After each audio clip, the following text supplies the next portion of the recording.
el terrorismo que lacera a las sociedades del planeta.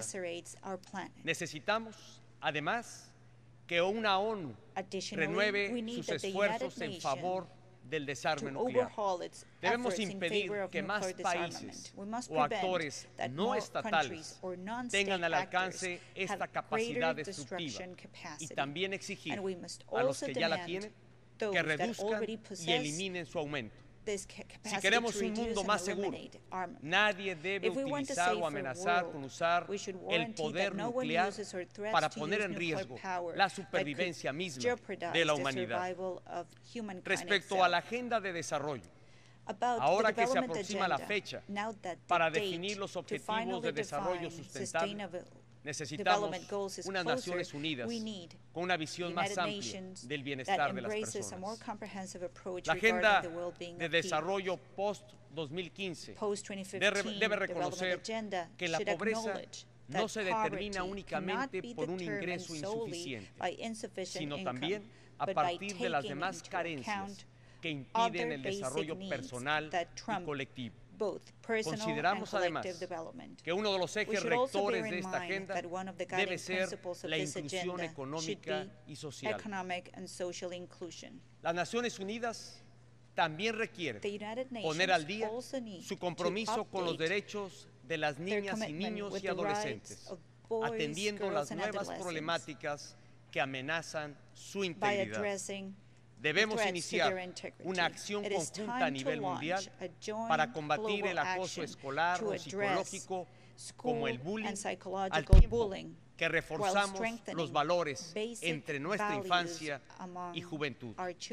Si queremos que mañana el mundo esté habitado por adultos con espíritu de comprensión, entendimiento, amistad entre los pueblos, paz y fraternidad universal, debemos actuar hoy con mayor determinación para que nuestros niños y jóvenes estén libres de cualquier tipo de maltrato. En suma, para hacer frente a los desafíos del siglo XXI, necesitamos unas Naciones Unidas con un nuevo diseño institucional, con un renovado compromiso por la paz y la seguridad y, sobre todo, con una agenda de desarrollo amplia e incluyente. Cambiar nunca es fácil, menos cuando se requiere una transformación de fondo que depende de la cooperación de múltiples actores y cada uno tiene sus respectivas prioridades e intereses. En el caso concreto de la ONU, son múltiples las voces que reconocen la necesidad de un cambio, pero al mismo tiempo creen que es imposible lograrlo porque nadie cederá en sus posiciones. En México había una situación similar. Había quienes coincidían en la urgencia de impulsar cambios estructurales al interior de nuestro país, pero que a la vez advertían que no sería posible concretarlos.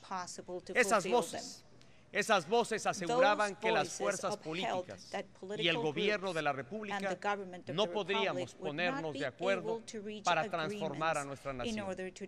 Sin embargo, México demostró que sí es posible construir en la pluralidad, que la diversidad es una fortaleza cuando hay disposición para el diálogo constructivo.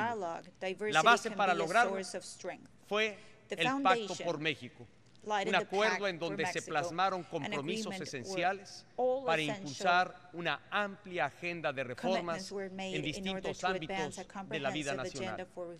A partir de este innovador instrumento político, los mexicanos nos atrevimos a mejorar la calidad de la educación, a flexibilizar el mercado laboral, así como a combatir los monopolios y las prácticas anticompetitivas.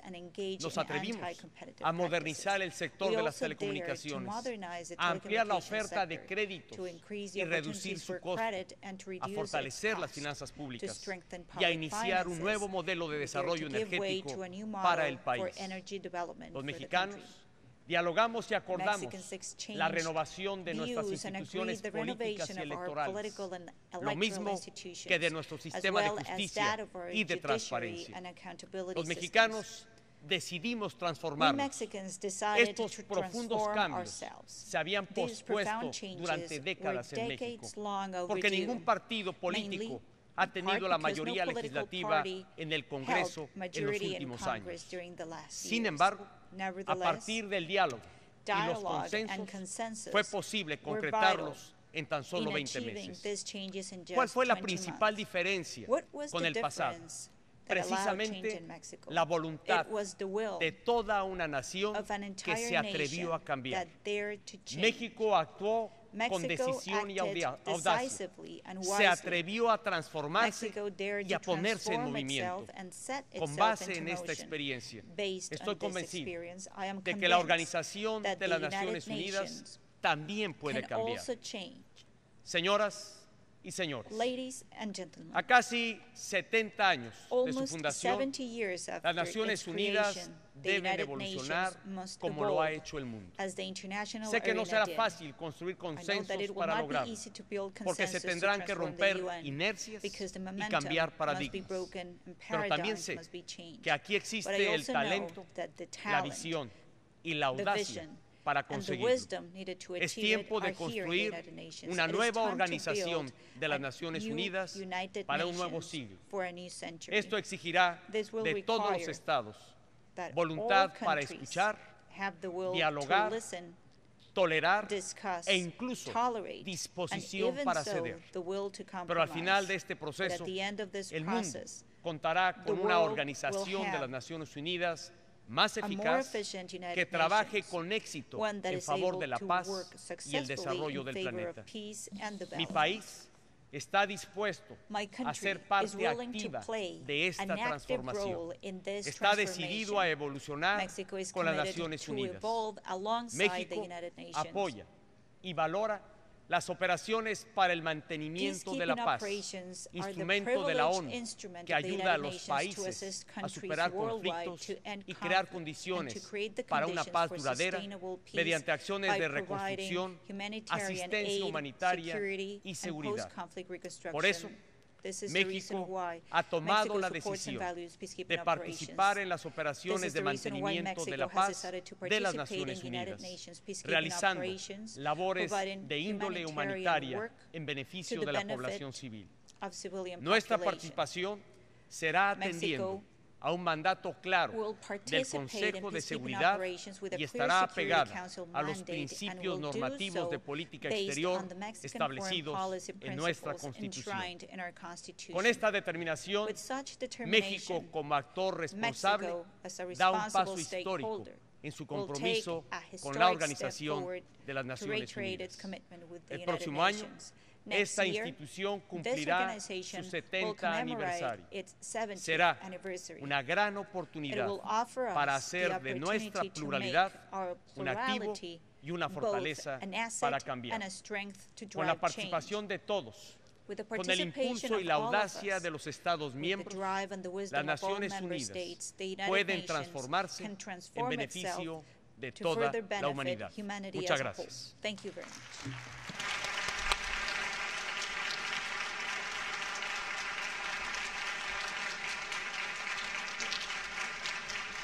On behalf of the General Assembly, I wish to thank His Excellency the President of the United Mexican States for the statement just made. May I request representatives to remain seated while we greet the President.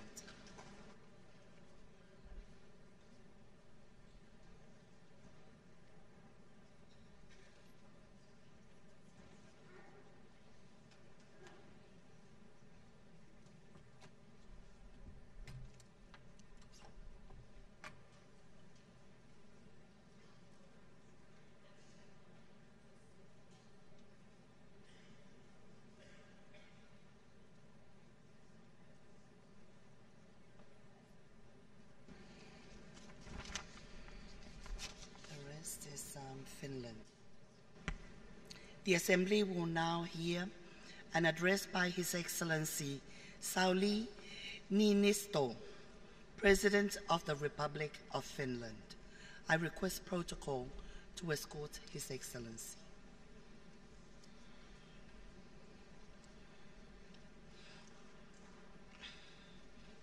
On behalf of the General Assembly, I have the honor to welcome to the United Nations His Excellency Sauli Niinisto, President of the Republic of Finland, and invite Your Excellency to address the Assembly now.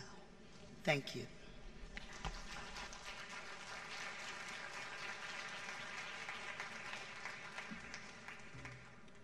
Madam President, Your Excellencies, ladies and gentlemen.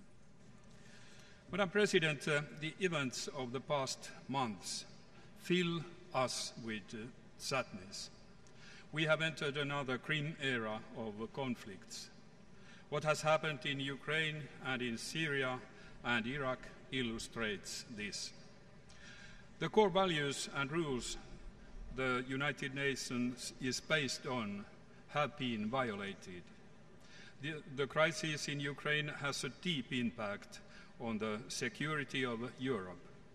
We have not experienced such breakdown since the tragedy of the Balkan Wars.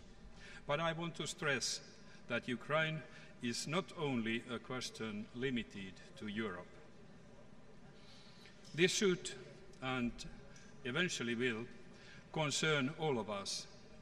A rule-based international system is a precondition for peace and security, for human rights and development. If we cease to protect this system, it will cease to protect us. It would be a dramatic and far-reaching mistake to let our rule-based order slip towards chaos and the law of the jungle. Unfortunately, the UN Security Council has not been able to uphold its responsibilities, neither in Ukraine nor in Syria. We need to reform the Security Council. Finland supports the efforts to restrict the use of veto. I'm pleased that the General Assembly adopted the resolution on territorial integrity of Ukraine on 24th March with a clear majority.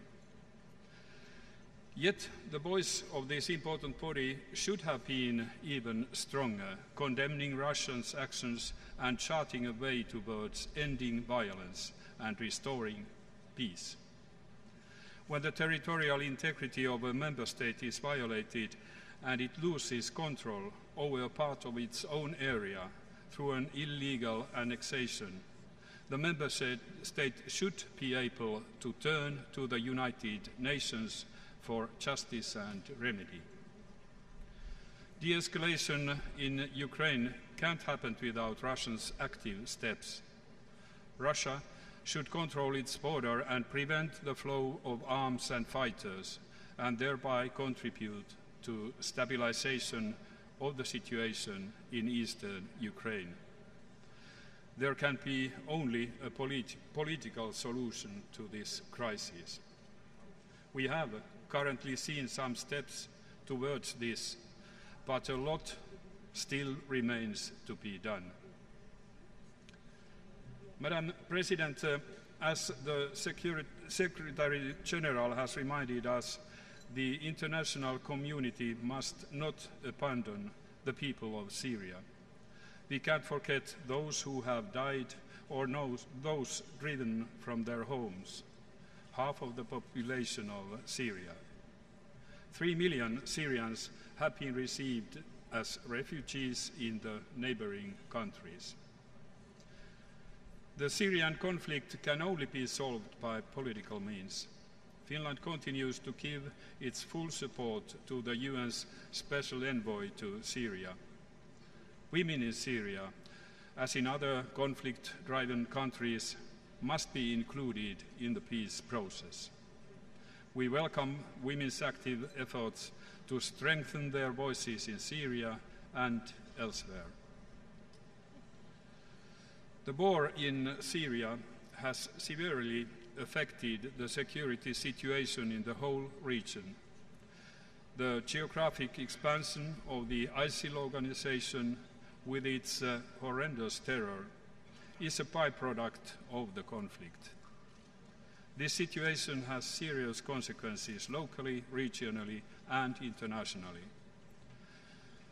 This challenge must be tackled together through a wide-ranging international cooperation. Finland will contribute to these common efforts. The international community showed determination last autumn after the chemical attacks in Syria. The OPCW UN joint mission focused on the verification and destruction of Syria's chemical weapons program.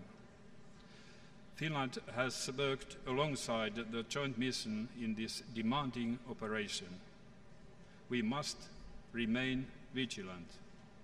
In order to fulfill its UN commitments as well as to comply with the Chemical Weapons Convention, Syria must take further action.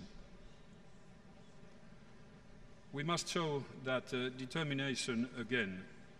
I strongly reiterate the appeal to the Security Council to refer the Syrian situation to the International Criminal Court.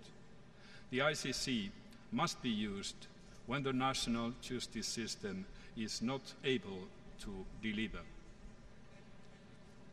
Madam President, these conflicts unfold at a time when cooperation and common efforts are more needed than ever. We share the same global challenges like climate change. Ebola is another serious threat. To help, Finland will double its assistance. It is critically important to us and to our planet that we address them together. Here I want to express my gratitude to the Secretary General for his leadership in addressing these challenges. Intergovernmental negotiations on the post-2015 agenda will commence soon. We should aspire to a new kind of global commitment to fulfill both the needs of the mankind and the planet Earth.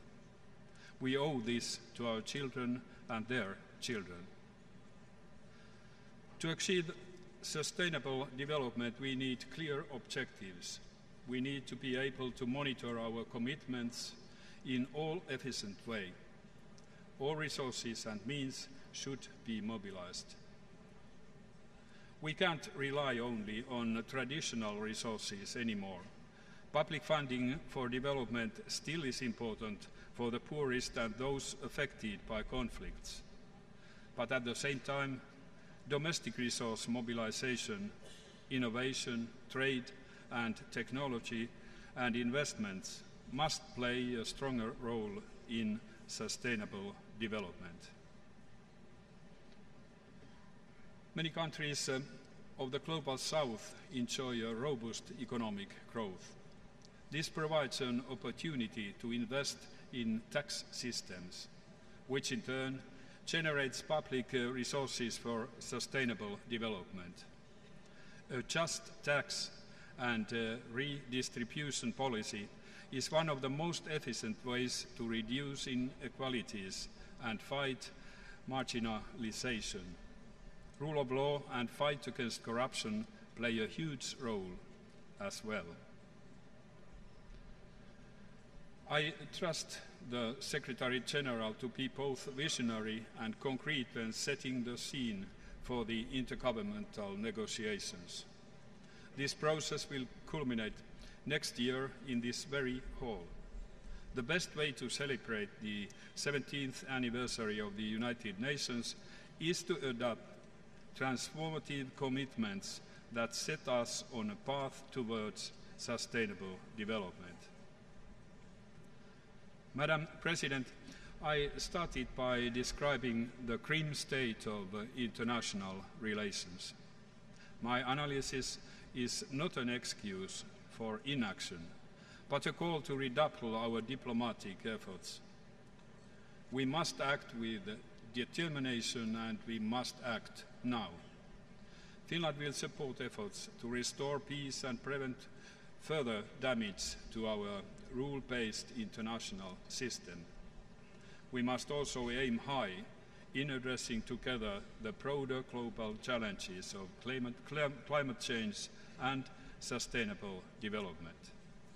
Thank you.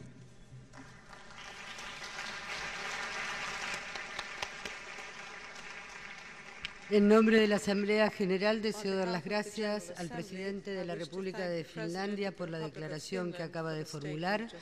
Ruego a los representantes que permanezcan sentados mientras saludamos al presidente.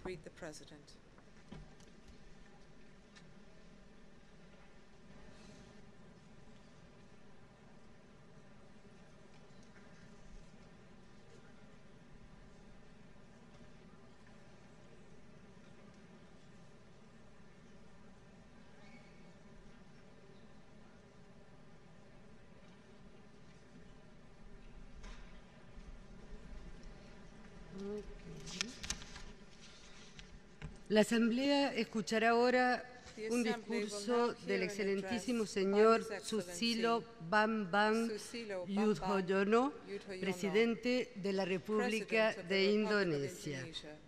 Pido al representante de protocolo que acompañe a su excelencia.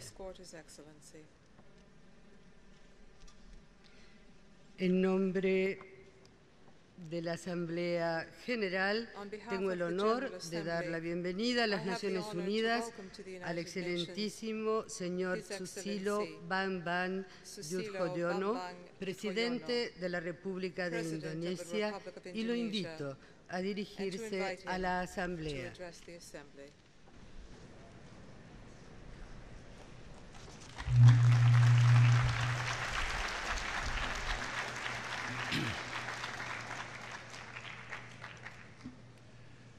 Bismillahirrahmanirrahim.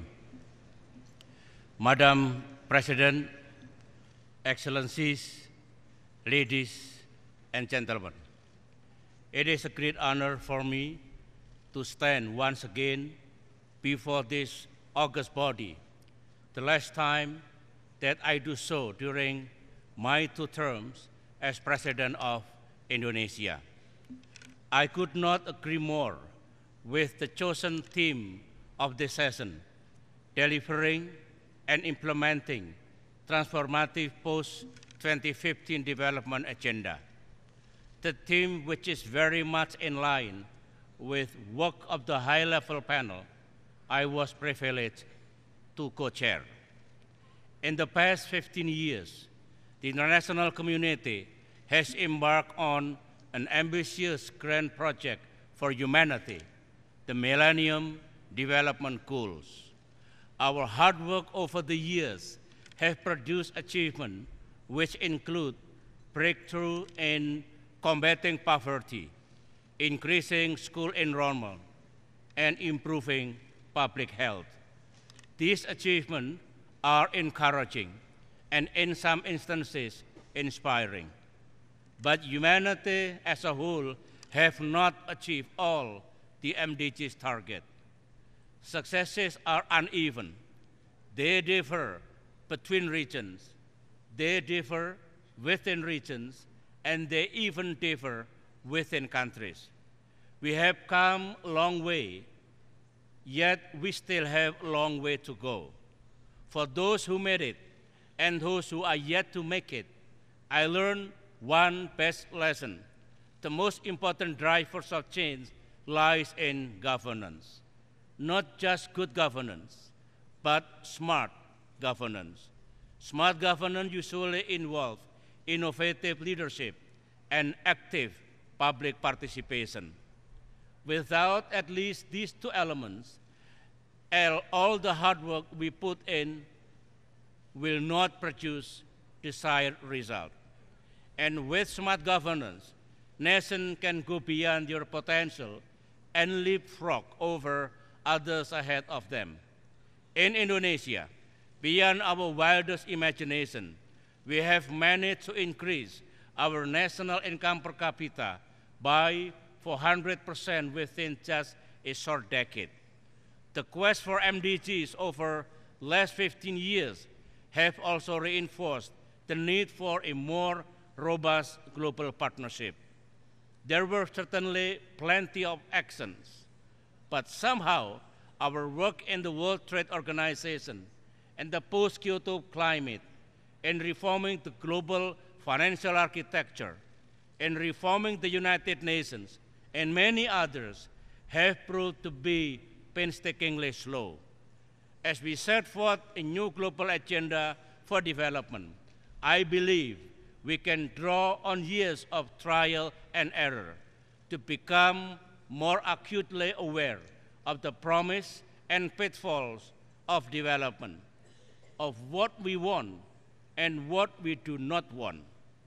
We do not want development that measures progress in terms of material provisions alone and end up dehumanizing and marginalizing our citizens. What we want is sustainable development with equity. Yet the importance of our work lies beyond the issue of development, as we are now also confronted with yet another major problems. We are witnessing a worrying deterioration in the relation between the major powers. None of us, certainly not the United Nations, can afford to bury our head in the sand about this grim development. This is worrying, as for over 2 decades since the fall of the Berlin Wall, the world has actually witnessed a series of promising turn of events. Most fundamental is the fact that improved relations among major powers had created ample space for new strategic and economic opportunities. Thus, global trade reached $23 trillion for a most six-fold growth since a year after the end of the Cold War in 1990. The fastest growth was during the period that coincides with the pursuit of the MDGs from 2000 to 2013, which was 1.5 times as fast as the preceding 2 decades. As to global investment, the value reached almost 1.5 trillion in 2013 for a near 7-fold growth since 1990. In Southeast Asia, this positive geopolitical development has allowed us to develop stronger cooperation and evolve the region's architecture. It led to the establishment of East Asia Summit, a vision for the ASEAN community, a progressive ASEAN Charter, a more active ASEAN Regional Forum, and others. Indonesia, too, was able to develop strategic partnership with all the major powers, as well as with many emerging powers. Madam President, I observe that today the international community is concerned about the danger of the old Cold War returning to our fold. Major power relations are worsening, fueled by mutual suspicions. Relations that were previously stable and cooperative are now marked with volatility and tension, and this benefits no one. Therefore, we should not let this become permanent. The major powers, and certainly all of us, have an obligation to work together to resolve the major issues of our time. Just to mention a few, we need to end the suffering of the Palestinians in Gaza and the rest of the occupied territory, and to deliver the still elusive two-state solution. We need to resolve the conflict in Ukraine that is now shaking relations between Russia and the West. And we need to find an effective and durable solution to the ongoing conflicts in Syria and Iraq. To do all this, there must be mutual accommodation. There must be a forward-looking attitude that embraces a win-win predisposition over zero-sum attitude. Diplomacy must take precedence. Trust deficit must be turned into strategic opportunities and confidence building. And it is not enough just to call for peaceful coexistence. That is so 20th century. Here, in the 21st century, we need much more than a condition where world powers merely peacefully coexist. We need them to work passionately together to foster strategic cooperation to tackle global issues. They must begin to turn the trust deficit into a new strategic trust, not just between them, but also with the emerging powers and with all nations of the United Nations. It is possible. I would say yes, a resolute yes. For this is what has transpired in Southeast Asia. In the second half of the 1960s, Southeast Asian nations were poor, divided, insecure, threatened by a war raging in their neighborhood, and ignorant of one another after centuries of separation during the colonial past. The establishment of the Association of Southeast Asian Nations, ASEAN, has enabled countries in the region to form the habit of dialogue and consultation with one another and learn to trust one another. Today, we can proudly say that the once divided 10 Southeast Asian nations now belong to the ASEAN 10. Together, they are all drivers of regional affairs and masters of their own destiny. A number of sensitive interstate and intrastate conflicts were peacefully resolved. Those that remain are being addressed through dialogue and negotiation. And economic interdependence has become the norms of the day. Moreover, Southeast Asia is on the verge of becoming a true community, and we regard this as the apex of strategic trust, which we believe can be replicated everywhere. The cultures of peace and coexistence that we are trying to attain in Indonesia and in the ASEAN region is definitely the antidote to the poison of fundamentalist prejudice and deep intolerance, as practiced by a terrorist group in Iraq and Syria that falsely styles itself as the Islamic State. The ideology of ISIS not only betrays the true teaching of Islam as a religion of peace, it also harms and seriously upsets the Islamic Ummah throughout the world. Madam President, it has been a great privilege to forge closer bonds between Indonesia and all the nations represented in this great assembly, the United Nations. As I look back, I must admit that there remain many challenges that Indonesia has to resolve, and some of our efforts are already on the right track.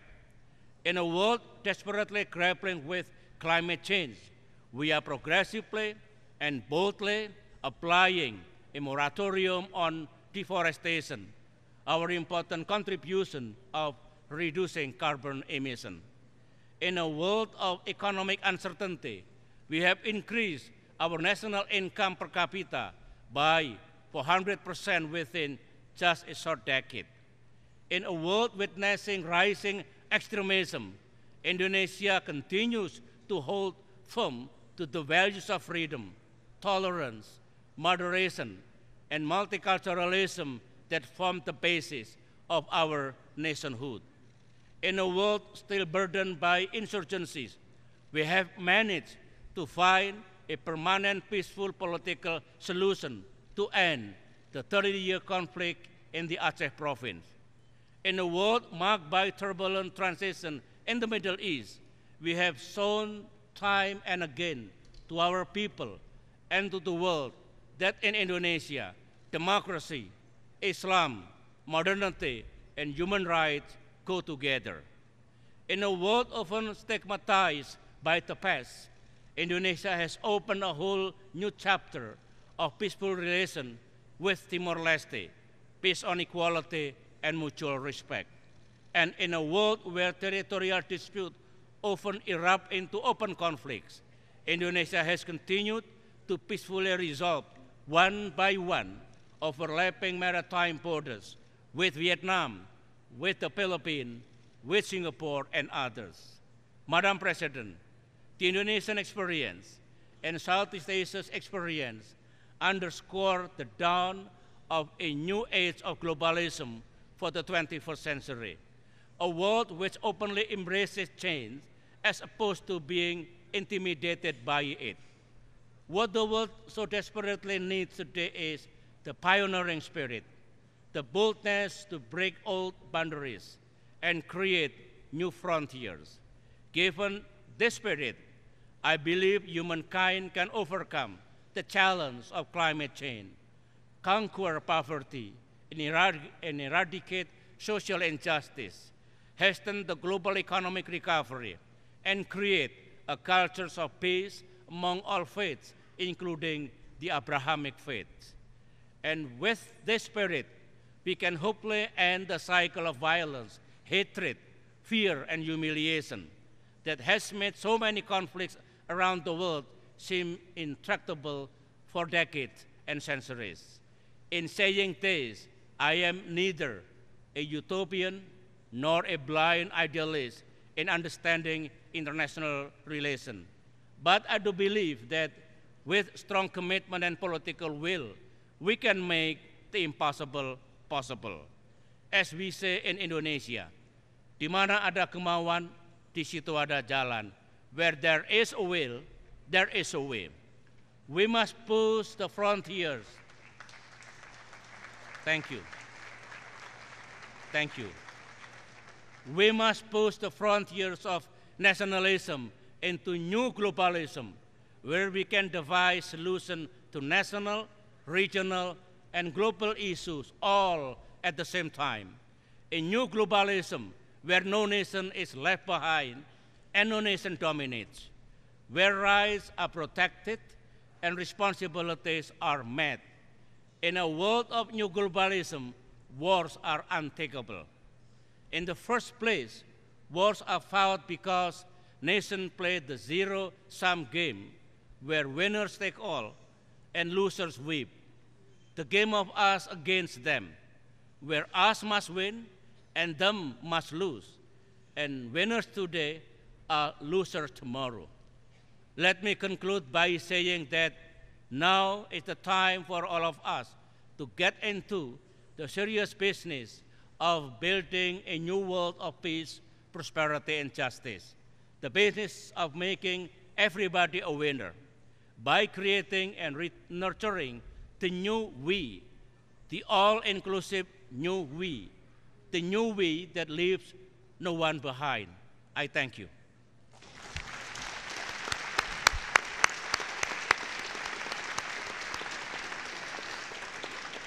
En nombre de la Asamblea General, deseo dar las gracias al presidente de la República de Indonesia por la declaración que acaba de formular. Ruego a los representantes que permanezcan sentados mientras saludamos al presidente.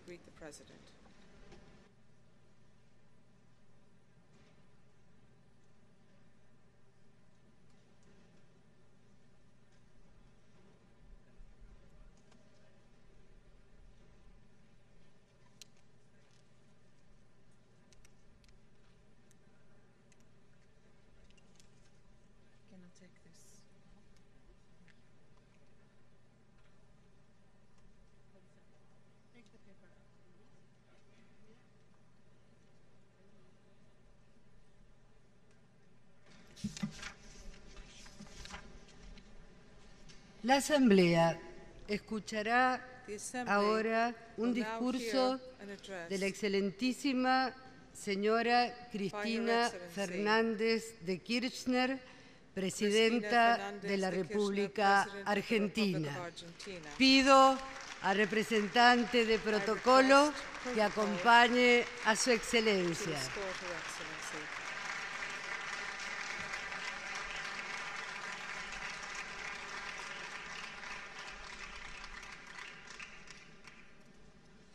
En nombre de la Asamblea General, tengo el honor de dar la bienvenida a las Naciones Unidas a la excelentísima señora Cristina Fernández de Kirchner, presidenta de la República Argentina, y la invito a dirigirse a la Asamblea.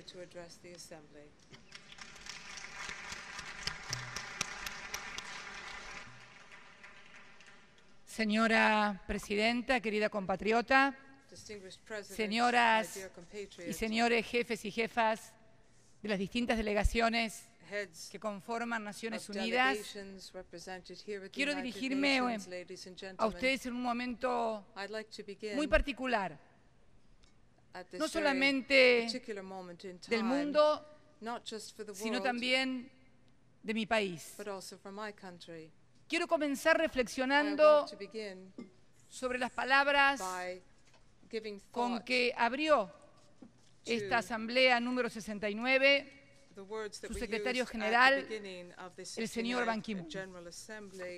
Repasó parte o gran parte de los problemas, de las tragedias, de las calamidades que hoy conmueven al mundo. Y creo, si mal no recuerdo, que textualmente afirmó que estas turbulencias, así las definió, que hoy sacuden al mundo, ponen en peligro la multilateralidad.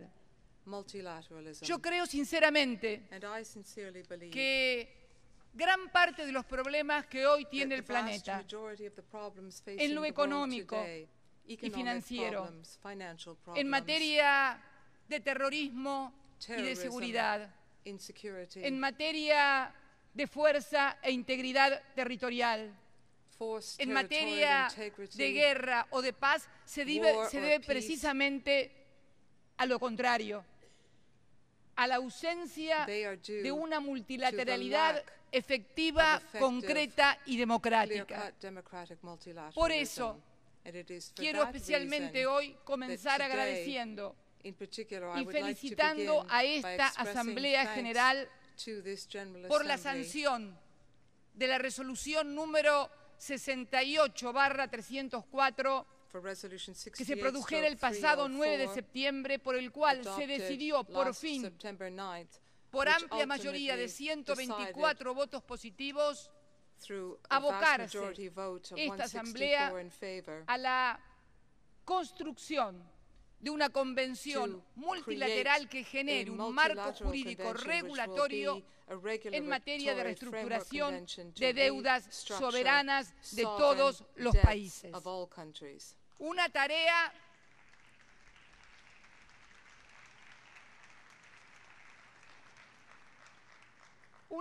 que nos debíamos. Yo he concurrido a esta Asamblea desde el año 2003, primero como senadora, luego a partir del año 2007 como presidenta, y siempre veníamos reclamando la reformulación de los organismos de los consejos de seguridad, como también del Fondo Monetario Internacional. Partíamos de la experiencia de lo que le había sucedido a la República Argentina. En mi país, hoy me atrevo a decir en este contexto internacional y global, mi país, la República Argentina, es un triple leading case en materia económica financiera, en materia de terrorismo y seguridad, y también en materia de fuerza e integridad territorial. En lo primero, en lo que hace una crisis económica financiera que se disparó para el resto del mundo a partir del año 2008 y que aún persiste y que ahora comienza a amenazar a las economías emergentes, quienes hemos sostenido durante la última década el mayor crecimiento económico. Me refiero que esa crisis del año 2008 mi país la vivió en el año 2001. Cuando se produjo el default de deuda soberana más importante del que se tenga memoria. En aquel momento, la República Argentina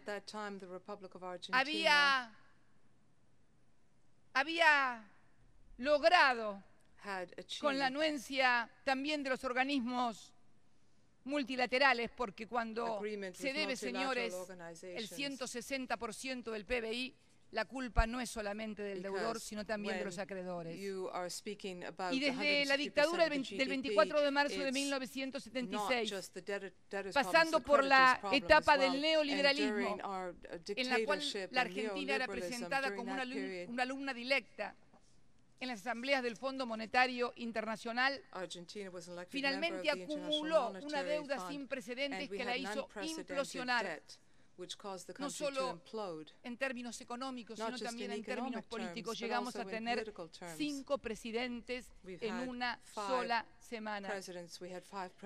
Allí nadie se hizo responsable de lo que había pasado en la Argentina. La Argentina tuvo que arreglarse como pudo.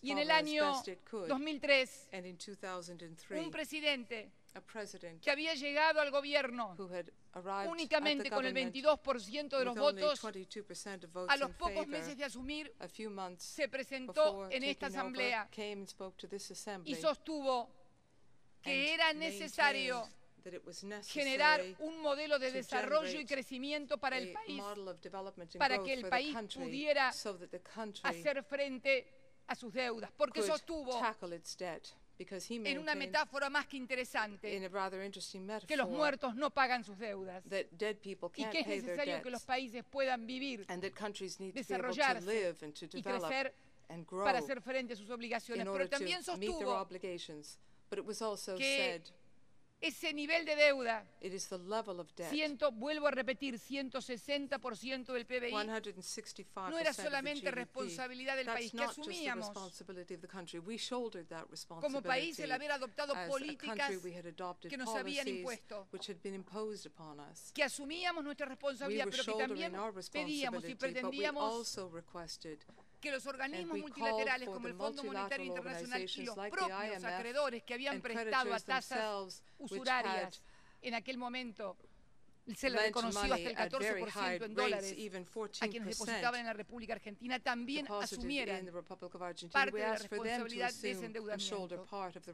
Y ese hombre que asumió con el 22% de los votos, el 25% de su ocupación, con el 54% de pobreza y 27% de indigencia, sin educación, sin salud, sin seguridad, al cabo del tiempo, con un modelo de desarrollo y crecimiento, pudimos no solamente generar millones de puestos de trabajo, millones de nuevos incluidos en el sistema previsional, jubilados y pensionados, generar una participación de 6 puntos del Producto Bruto destinado a la educación, destinar ingentes sumas de dinero a la infraestructura del país en materia de caminos, escuelas, centrales nucleares, centrales hidroeléctricas, generación de redes de agua, de gas, de electricidad, que hoy cruzan todo el país, en un proceso de inclusión social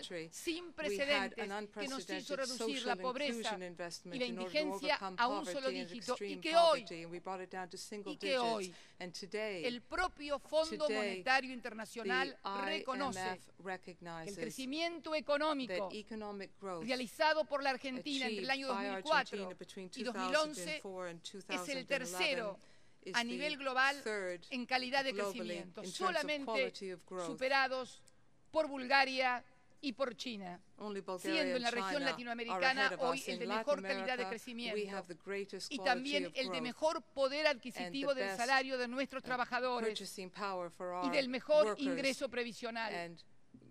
Y todo esto lo hemos logrado también haciéndonos cargo de la deuda que otros generaron, porque bueno también es recalcarlo, que nuestros gobiernos no fueron los que declararon el default, tampoco fueron los que lo endeudaron. Fuimos sencillamente los que nos hicimos cargo como correspondía y pagamos desde el año 2003 a la fecha más de 190.000 millones de dólares. Repito la cifra. Más de 190.000 millones de dólares, porque reestructuramos la deuda defaulteada con el 92,4% de los acreedores en 2 canjes de deuda. Uno, el que realizó el presidente Kirchner en el año 2005. Otro, el que realizó esta presidenta en el año 2010. Lo cierto es que logramos que el 92,4% de los acreedores de la Argentina regularizaran su situación y desde allí se comenzó a pagar regularmente, no solamente allí, sino que también pagamos totalmente la deuda del Fondo Monetario Internacional que venía sosteniéndose con bicicleta financiera permanente a través de los denominados stand-by. Y pudimos también cancelar la deuda total con el Fondo Monetario Internacional. También, hace pocos meses, concluimos también la negociación de una deuda que databa desde el año 1956 con el Club de París. Para que ustedes tengan una idea, esta presidenta tenía 3 años.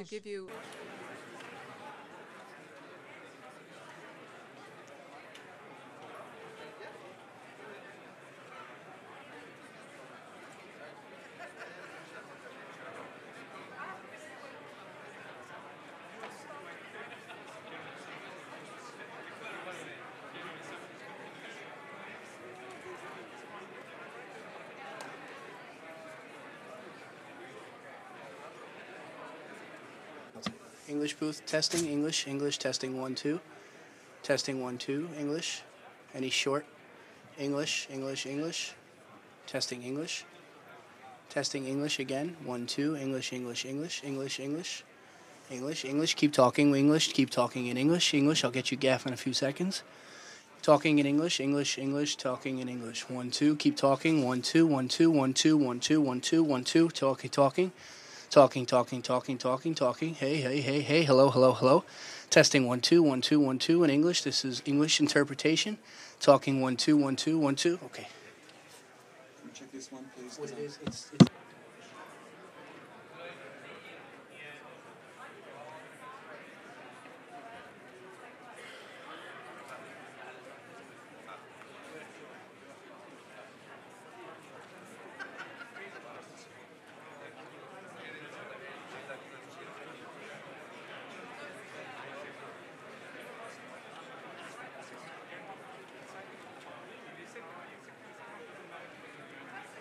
Inside the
English interpretation, English interpretation. English interpretation, English interpretation, English interpretation. English booth 1 2 1 2, English booth 1 2 1 2 1 2 1 2 1 2 1 2. Testing 1 2, testing 1 2 1 2, testing 1 2. English interpretation, English interpretation. 1 2 1 2, testing 1 2. 1 2 1 2 1 2, testing. This is the Korean booth over the English channel. 1 2 3 4 5 6 7 8 9 10. We're checking the mic in the Korean booth over the English channel. 1 2 3 4 5 6 7 8 9 10.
The 7,272nd meeting of the Security Council is called to order.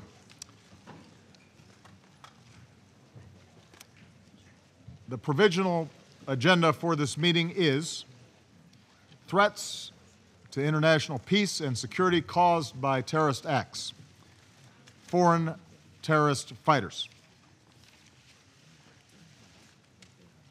The agenda is adopted.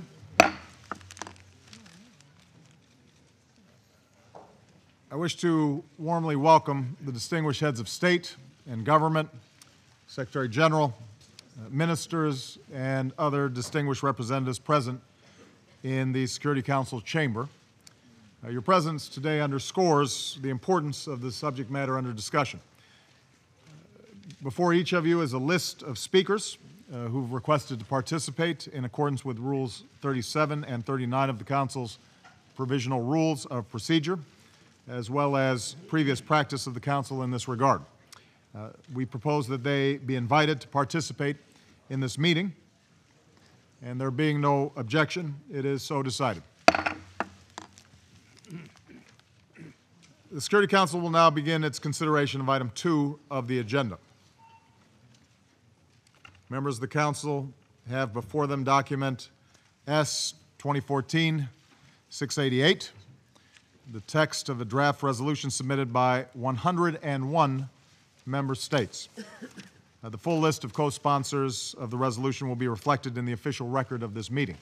I wish to draw attention of the Council members to document S 2014-648, a letter dated September 3rd, 2014 from the Permanent Representative of the United States of America to the UN, addressed to the Secretary General, transmitting a concept paper on the item under consideration. It's my understanding that the Council is ready to proceed to the vote on the draft resolution before it. I shall put the draft resolution to the vote now. Will those in favor of the draft resolution contained in document S 2014-688 please raise their hands? Mr. President.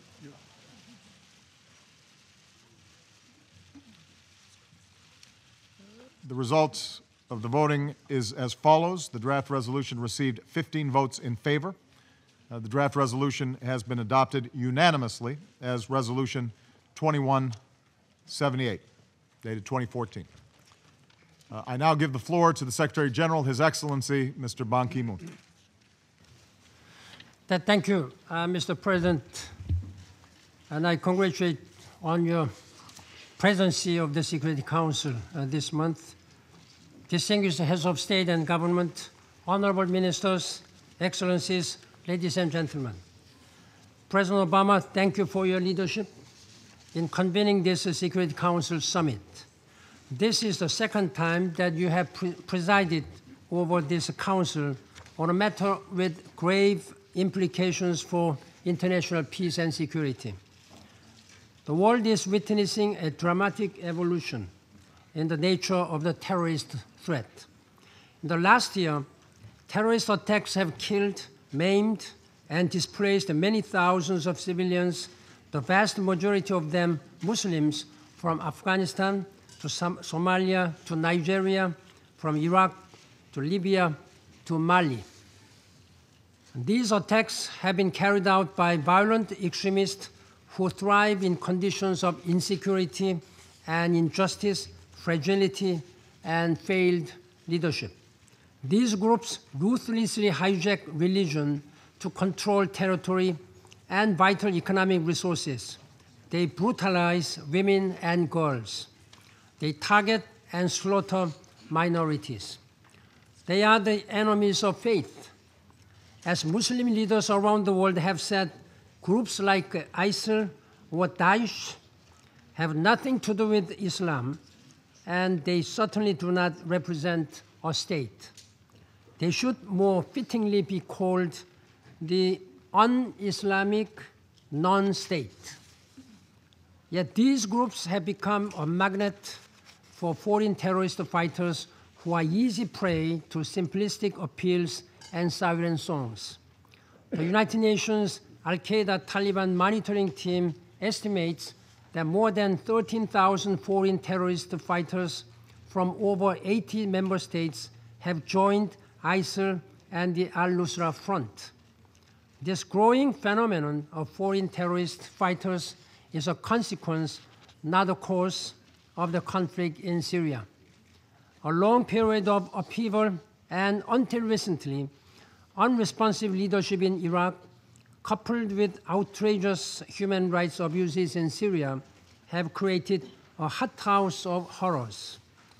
There can be no genuine protection of civilians if extremist groups are permitted to act with impunity and the Syrian government continues its assault on its own people. For more than a year, I have sounded the alarm about the vicious and unjustifiable actions of these groups and the danger they pose to Iraq, Syria, the wider region, and international peace and security. We need a creative and comprehensive political strategy in Syria and beyond to stem the flow of foreign terrorist fighters. Terrorists must be defeated, but we must do so in a way that avoids the deliberate acts of provocation that they set for us, victimization, further radicalization, and more civilian death.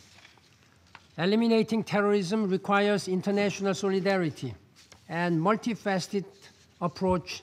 Among the many tools we must use, we must also tackle the underlying conditions that provide violent extremist groups the opportunity to take root. Immediate security issues must be addressed. Over the longer term, the biggest threat to terrorists is not the power of missiles, it is the politics of inclusion. As peaceful societies and respect for human rights, its education, jobs, and real opportunity, its leaders who listen to their people and uphold the rule of law. Missiles may kill terrorists, but good governance kills terrorism. Free and independent societies, free from suffering, oppression, and occupation. This is what will kill terrorism. Mr. President, distinguished heads of state and government, I welcome the Council resolution just adopted and its call for strengthening implementation of the UN Global Counterterrorism Strategy. Through the UN Counterterrorism Implementation Task Force, we are stepping up efforts in support of member states and regions seriously affected by terrorism. Through the UN Counterterrorism Center, we are working with member states to enhance understanding of the foreign terrorist fighter phenomenon and to develop and implement policies to combat their flows. Through our collective efforts, we must ensure that all counterterrorism actions and policies are consistent with international human rights and humanitarian laws. As the custodian of the Charter of the United Nations, I want to emphasize that all measures must be fully in line with the goals and values and principles of the United Nations. I once again welcome the new unity of purpose in the Council on this issue under the leadership of President Obama. I hope that this spirit will carry over to other pressing issues, particularly finally bringing peace to the people of Syria. Thank you, Mr. President. I thank His Excellency the Secretary General for his statement. I'll now make a statement in my capacity as President of the United States. Mr. Secretary General, heads of state and government, distinguished representatives, thank you for being here today. In the nearly 70 years of the United Nations, this is only the 6th time that the Security Council has met at a level like this. We convene such sessions to address the most urgent threats to peace and security. And I called this meeting because we must come together as nations and an international community to confront the real and growing threat of foreign terrorist fighters. As I said earlier today, the tactic of terrorism is not new.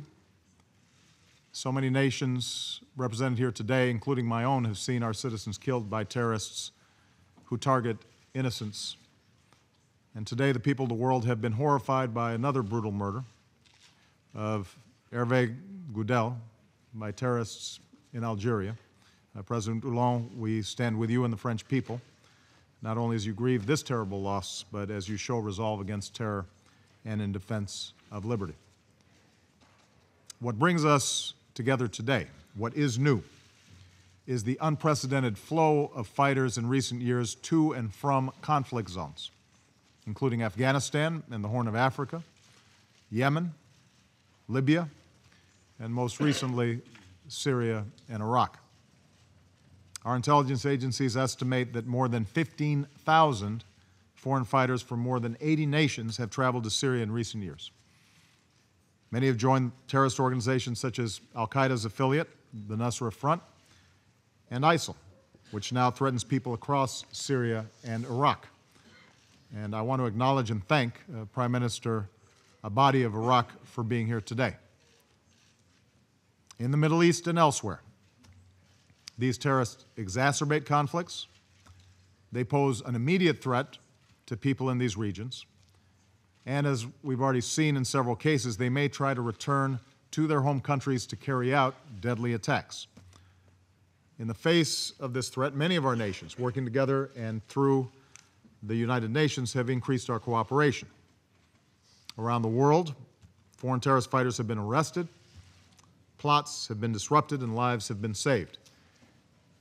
Earlier this year, at West Point, I called for a new partnership to help nations build their capacity to meet the evolving threat of terrorism, including foreign terrorist fighters. And preventing these individuals from reaching Syria and then slipping back across our borders is a critical element of our strategy to degrade and ultimately destroy ISIL. The historic resolution that we just adopted enshrines our commitment to meet this challenge. It is legally binding. It establishes new obligations that nations must meet. Specifically, nations are required to prevent and suppress the recruiting, organizing, transporting, or equipping of foreign terrorist fighters, as well as the financing of their travel or activities.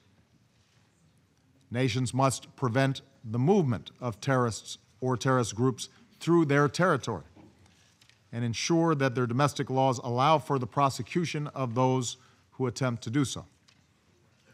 The resolution we passed today calls on nations to help build the capacity of states on the front lines of this fight, including with the best practices that many of our nations have approved yesterday and which the United States will work to advance through our Counterterrorism Partnerships Fund. This resolution will strengthen cooperation between nations, including sharing more information about the travel and activities of foreign terrorist fighters, and it makes clear that respecting human rights, fundamental freedoms, and the rule of law is not optional. It is an essential part of successful counterterrorism efforts. Indeed, history teaches us that the failure to uphold these rights and freedoms can actually fuel violent extremism.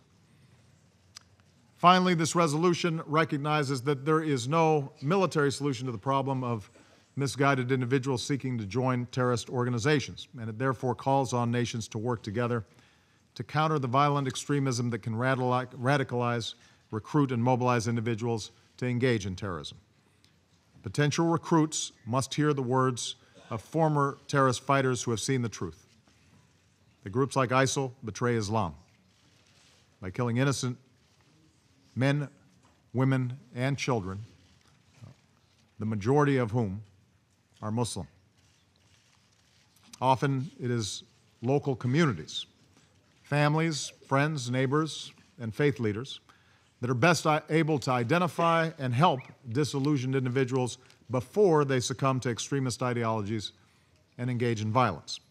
And that's why the United States government is committed to working with communities in America and around the world to build partnerships of trust, respect, and cooperation. Likewise, even as we are unrelenting against terrorists who threaten our people, we must redouble our work to address the conditions, the repression, the lack of opportunity, too often the hopelessness that can make some individuals more susceptible to appeals to extremism and violence. And this includes continuing to pursue a political solution in Syria that allows all Syrians to live in security, dignity, and peace. This is the work that we must do together as nations. These are the partnerships we must forge as an international community, and these are the standards that we now must meet. Yet even as we're guided by the commitments that we make here today, let me close by stating the obvious. Resolutions alone will not be enough. Promises on paper cannot keep us safe. Lofty rhetoric and good intentions will not stop a single terrorist attack. The words spoken here today must be matched and translated into action, into deeds, concrete action within nations and between them, not just in the days ahead, but for years to come. For if there was ever a challenge in our interconnected world that cannot be met by one nation alone, it is this: terrorists crossing borders and threatening to unleash unspeakable violence. These terrorists believe our countries will be unable to stop them. The safety of our citizens demand that we do. And I'm here today to say that all of you who are committed to this urgent work will find a strong and steady partner in the United States of America. I now would like to resume my function as President of the Council, and I will now give the floor to the other members of the Security Council. I begin by giving the floor to His Excellency, Mr. Goodluck Ebele Jonathan, President of the Federal Republic of Nigeria. Thank you, Mr. President. Mr. President, Secretary General, Your Excellencies, members of Council. Mr. President, I would like to commence by appreciating your vision in convening this timely and crucial meeting. It underpins the long-standing commitment of the United States to the high aims of international peace and security. Our appreciation also goes to the Secretary General, Ban Ki-moon, for the clarity and depth of his briefing. Mr. President, the people of Nigeria, and indeed the entire peace-loving world, were horrified at the gruesome murder of 2 American journalists and a British aid worker by elements linked to the Islamic State. And of course, only today, you mentioned about the incident where a French citizen was killed. These murders typify the new phase of global terrorism marked by executions, extreme brutality, and impunity. Unfortunately, IS is not alone in this despicable campaign against humanity. Al-Qaeda in the Maghreb, Al-Shabaab in Somalia, and Boko Haram in Nigeria share this common agenda to unleash terror, mayhem, destruction, and instability around the world. Boko Haram has perpetrated more heinous, barbaric acts than any other known terrorist group. There is no doubt that foreign fighters have added a troubling dimension to this emerging phase of terrorism. From targeted attacks by Al-Qaeda a few years ago, we now have mobile bands of thousands of terrorists sweeping across vast areas, destroying lives, and even attempting to hold territory. This is unacceptable. We must act now. Mr. President, Nigeria knows too well the destructive effects of terrorist activities. Over the past 5 years, we have been and are still confronting threats posed by Boko Haram to peace and stability, predominantly in the northeastern part of our country.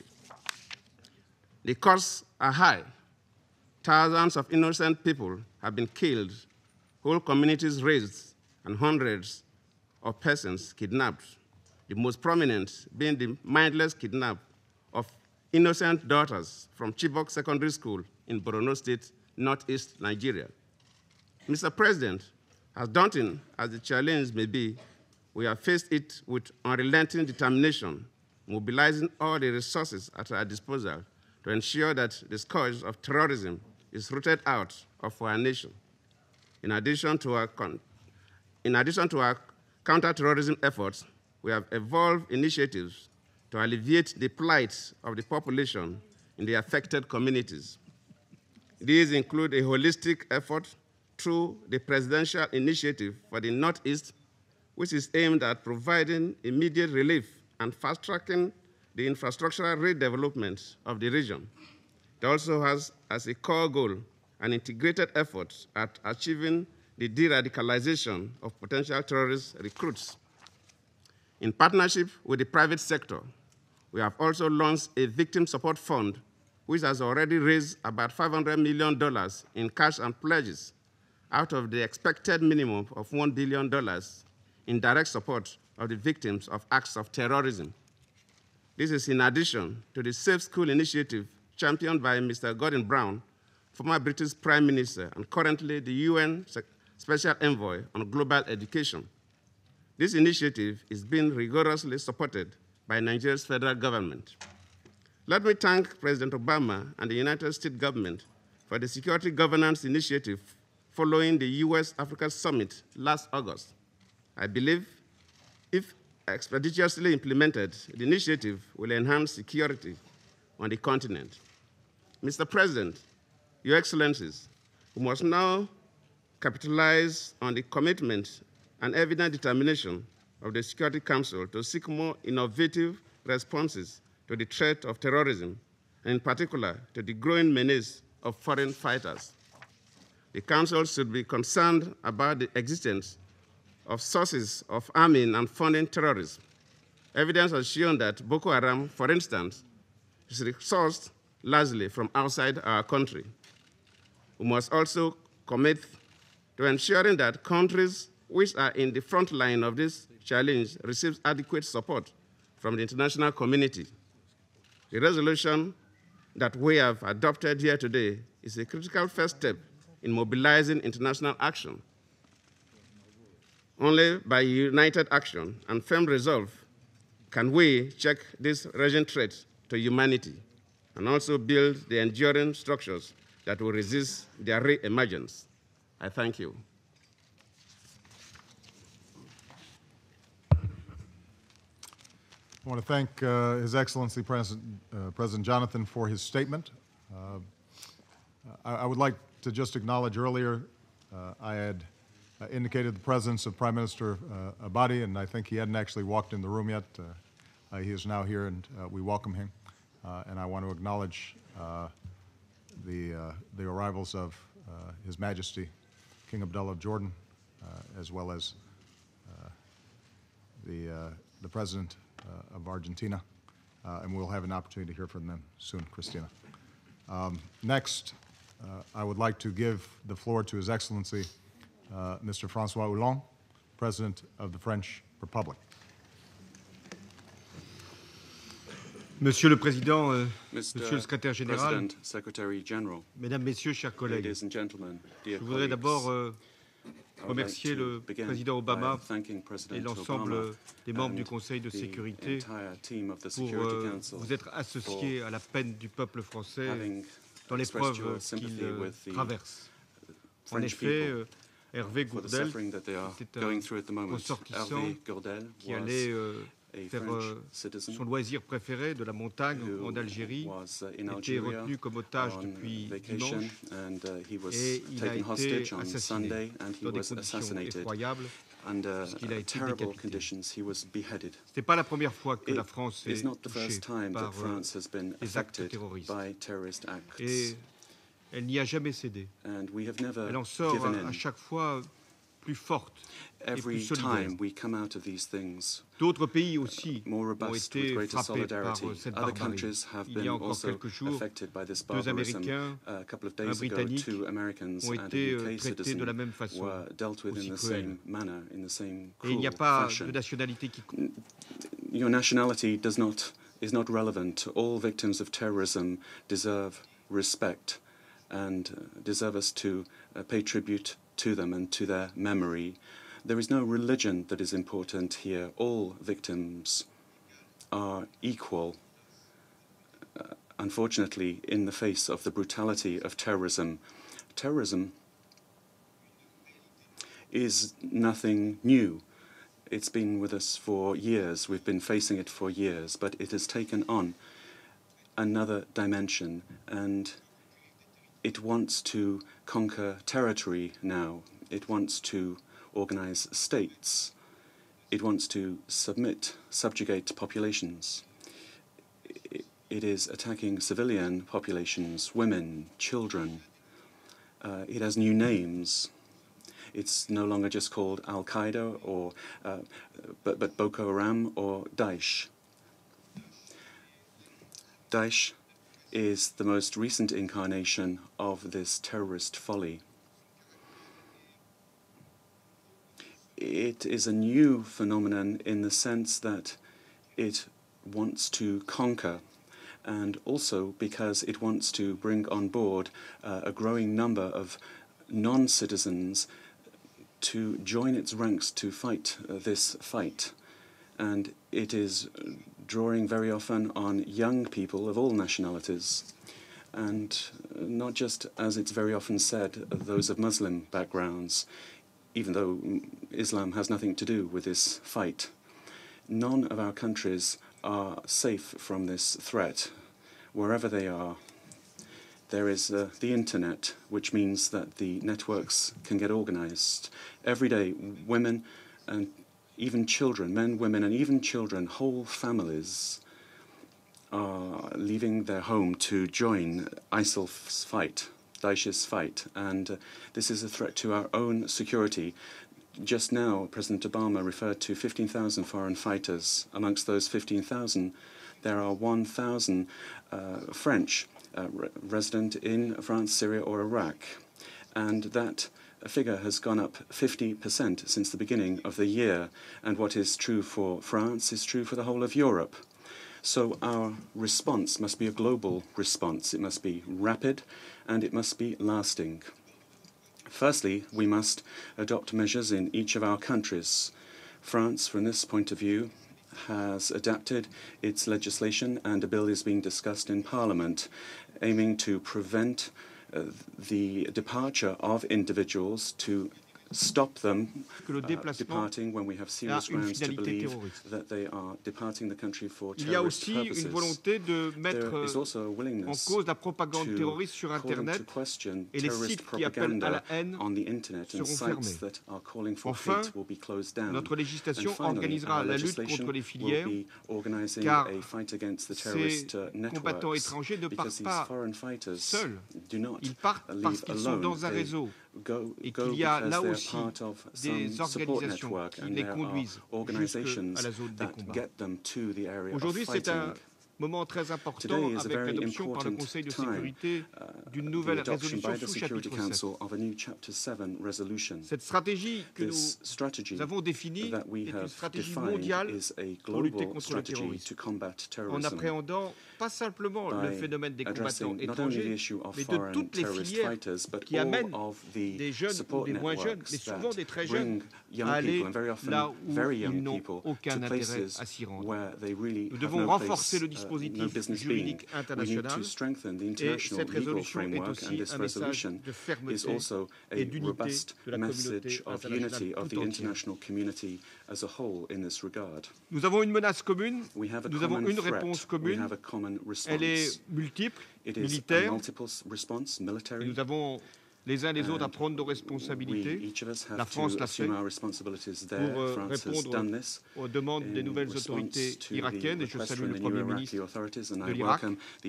La réponse, elle est aussi politique, elle est aussi économique, elle est humanitaire. Et notre réunion est aussi un acte de volonté. Nous devons lutter contre tous les trafics. Je dis bien tous les trafics, car ce sont les trafics qui financent le terrorisme. Et jamais ces groupes n'ont été aussi puissants, aussi fortunés, aussi alimentés, aussi armés. Donc nous devons avoir une réponse qui puisse non seulement lutter contre les influences, les embrigadements, mais aussi contre les sources de financement du terrorisme. Enfin, nous devons mener cette stratégie en respectant le droit et les libertés. Nous devons le faire en respectant les religions et notamment l'islam. Nous devons le faire en luttant contre les causes du terrorisme, le désespoir, la misère, les inégalités, tout ce qui engendre le fanatisme. Nous devons le faire sans faiblesse aucune, mais en même temps avec l'intelligence que donne la démocratie. Contre la barbarie, la force est non seulement nécessaire, mais elle est légitime. Et en même temps, elle ne suffit pas. Il nous faut apporter des solutions politiques pour assécher les sources même de ce qui fait le terrorisme. Et la France y prendra toute sa part. Merci. I thank His Excellency President Hollande for his statement, and I'd now like to give the floor to His Excellency Mr. Idriss Déby Itno, President of the Republic of Chad. Merci, Monsieur le Président. Thank you, President. President, I would like to congratulate you for the initiative you have taken to bring us together on the margins of the UN General Assembly.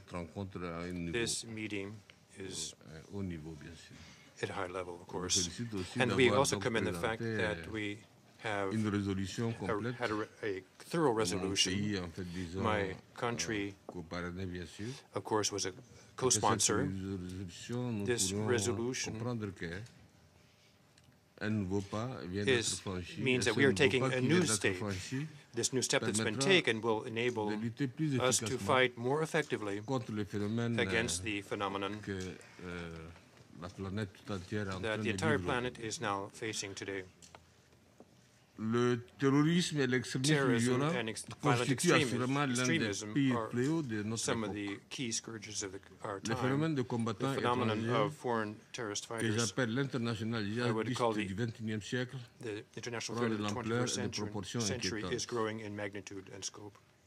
Le Conseil donc vient d'adopter, sur proposition donc de la chose des États-Unis d'Amérique, the United Nations has taken this step by adopting Resolution 2178. With respect to the resolution, the 4 items that our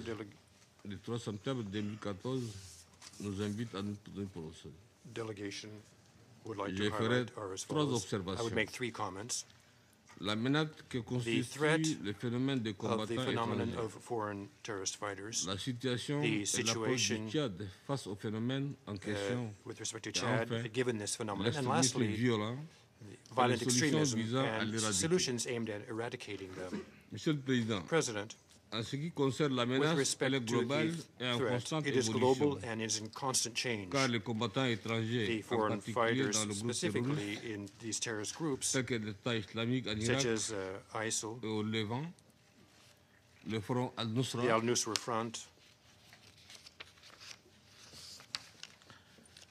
viennent donc des continents et du globe. Around the planet, leur nombre croît de façon exponentielle. Exponentially growing number of them in Africa. Particulièrement, nous sommes touchés par ces 3 phénomènes. Have to deal with these 3 phenomena. Au sud du Sahara, and in the south le Mali a été le premier pays. Mali was that first country that was the victim. Le Shabab and recently dans le corne de l'Afrique. In the Horn of Africa. Et aujourd'hui, and today, Boko Haram en fait Boko Haram au Nigeria et au is operating in Nigeria and Cameroon. À l'heure actuelle, les estimations font état de la présence de plusieurs milliers de combattants étrangers originaires de plus de 80 pays venant en majorité du Moyen-Orient et des pays non musulmans, dont ceux de l'Occident. Ils sont en majorité jeunes, recrutés entre autres à travers l'Internet et surtout les réseaux sociaux. Le continent africain est également confronté au phénomène de combattants étrangers. Le groupe terroriste comme Boko Haram, Al-Qaïda au Maghreb islamique et Al-Shabaab, qui se sont avérés les plus dangereux au cours de ces récentes années, en possèdent dans leur rang. 22 pays du continent ont été jusqu'à là cibles de violences terroristes. 22 countries of the continent have been the target of terrorist violence. For this reason, on 2 September, I chaired in Nairobi a summit of the Peace and Security Council of the African Union. À l'issue duquel d'importantes décisions ont été prises important decisions were taken at the continental scale to deal with the double phenomenon of terrorism and violent extremism. In this regard, the AU Peace and Security Council has requested the Commission of the African Union to envisage inter alia measures such as strengthening the legal framework of the fight against terrorism via inter-police cooperation in Africa and the establishment of a African arrest warrant against perpetrators and accomplices of terrorist acts, as well as mechanisms for dealing with the sources of financing of terrorism. Secondly, the creation of a trust fund to counter terrorism. And three, the establishment of special unities at the sub-regional and regional levels. From the standpoint, the partners of Africa need to provide it technical and logistical support that would be thorough in order to enable these units to carry out effectively their mission. Despite the vastness of its territory, Chad is undertaking efforts to provide for the security within its borders. Together with our neighbors, we have established joint forces that are carrying out joint patrolling to deter criminals and bandits of all stripes. Despite the lack of violent extremism in Chad, the government, together with the religious authorities, is greatly involved in prevention, and this through outreach campaigns against terrorism. Beyond our borders, Chad is giving particular attention to regional security. As such, the Chadian army is involved in a number of fronts, particularly in Mali, where it is, in the last 2 weeks, has lost some of its peacekeepers who, sans combat, tués au nord Mali. Were killed in northern Mali. Therefore, my country is paying a heavy price in Mali, with more than 70 soldiers dead. To eradicate this phenomenon of foreign fighters, we need to deal with the root causes. In Africa, the emergence of terrorism and violent extremism is fueled by poverty and the suffering of people in general and youth unemployment in particular. In fact, young people are easy prey for terrorist groups who have considerable resources coming from drug trafficking and other illicit trade. To stem these practices that dangerously threaten the security of the continent, the international community needs to support the projects and development programs initiated for African youth. With respect to armed conflicts that have shaken the world, the Security Council of the United Nations, whose very reason for existence is international peace and security, is called upon to find the ways and means that would enable us to resolve all of these conflicts, particularly those in Syria and in Iraq. In these countries, beyond the nous constatons avec regret que les interférences extérieures ont non seulement provoqué des conflits aux conséquences incalculables, mais aussi et surtout créé un terrain fertile à l'émergence et au développement de l'extrémisme et du terrorisme violent. Le phénomène des combattants étrangers, que ce soit hier en Afghanistan, aujourd'hui en Syrie et en Irak, est parfois exacerbé par des ingérences extérieures. On se demande pourquoi des pays comme la Syrie, l'Irak, le Yémen et la Libye, pour ne citer que cela, se sont subitement transformés en terrain de prédilection de groupes terroristes et de combattants étrangers. Comment en est-on arrivé d'une situation de stabilité politique relative à la situation actuelle de guerre et de violence? Une réflexion profonde sur ces questions dans un cadre concerté à l'échelle de la planète, en tenant compte de la diversité et de la complexité de nos sociétés modernes, pourrait aider à mieux cerner les causes profondes de la menace et à prévenir l'extrémisme violent. C'est pourquoi, tout en réaffirmant la nécessité de mener une guerre sans merci à l'extrémisme et au terrorisme sous toutes ses formes, nous rappelons la nécessité de préserver la souveraineté et l'intégrité territoriale des États et de fonder solidement le recours à l'emploi de la force sur les principes et les buts de la Charte des Nations Unies. Nous espérons que la résolution que nous venons de voter and the measures contained therein will enable us to respond to this concern and to the challenges posed by terrorism in general and the phenomenon of foreign terrorist fighters in particular. Thank you, President. I thank His Excellency President Debietno for his statement, and I think I speak for the entire Council in expressing condolences for the loss of the peacekeepers from Chad. Chad has made enormous contributions to peacekeeping and at considerable sacrifice, and we very much appreciate that. I give the floor now to Her Excellency, Ms. Dalia Grybauskaitė, President of the Republic of Lithuania. Thank you, President, Secretary General, ladies and gentlemen. During last months, we saw shocking developments in the world and open war practically in different parts of our hemisphere. Sad, but we have to speak not only about simple military actions, but also about collision of ideologies and sometimes even civilizations. The ISIL is led by an ideology of hatred and murder that includes ethnic and religious cleansing, disrespect of any minority and different people. Today we deal with a phenomenon which crosses state boundaries and even destroys states. Moreover, fighters from other countries are getting even more involved. Unfortunately, foreign terrorist fighters are not typical of ISIL only. Recently, Europe has also faced violation of state borders, broad civilian casualties, and destruction of democratic institutions. If we want to stop this global trend, we must act surely together. Today, adopting the Security Council resolution, we have not only condemned foreign terrorist fighters, but also called upon all states to take urgent measures to stop them. In addition, we must understand that to halt the ISIL's ideology spreading even further, we need to ensure viable Iraqi state institutions, tackle humanitarian situation, and help regional states to fight terrorism themselves. Finally, Lithuania reaffirms its full commitment to support all efforts in fight against terrorism throughout the world. Thank you.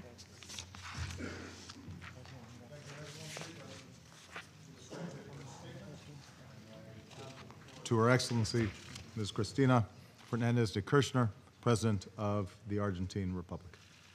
Gracias, Presidente. Thank you, Bueno, Mr. la verdad President. que saludo a todos y cada uno de los mandatarios y mandatarias que integran este Consejo de Seguridad. Vengo con algunas certezas y con algunos interrogantes también a participar en esta reunión del Consejo, sin lugar a dudas para aprobar la resolución que hemos abordado, sin lugar a dudas también para condenar decidida y definitivamente al terrorismo. Mi país, la República Argentina, junto a los Estados Unidos de Norteamérica, fueron los dos únicos países del continente americano que fueron objetos de salvajes atentados terroristas. En 1992 se voló la Embajada de Israel en Buenos Aires y en 1994 la sede de la AMIA. A partir de allí también tengo muchos interrogantes, porque con todo esto que está sucediendo, este fenómeno que apareció ahora, el ISIS, algo desconocido el año pasado, es como que desde 1994 que sucedió esto en la Argentina, en aquel momento en mi país y en el mundo se decía que Hezbollah había sido la responsable de la voladura de la AMIA. Hoy Hezbollah es un partido en el país del Líbano. Luego, en el año 2006, la justicia de mi país, a raíz de la creación de una unidad fiscal especial impulsada por el presidente Kirchner para investigar a fondo el atentado que se había producido, reitero, en 1994, hace 20 años, este año que se produjo el atentado, sin que todavía se hayan podido juzgar a los culpables, y a partir de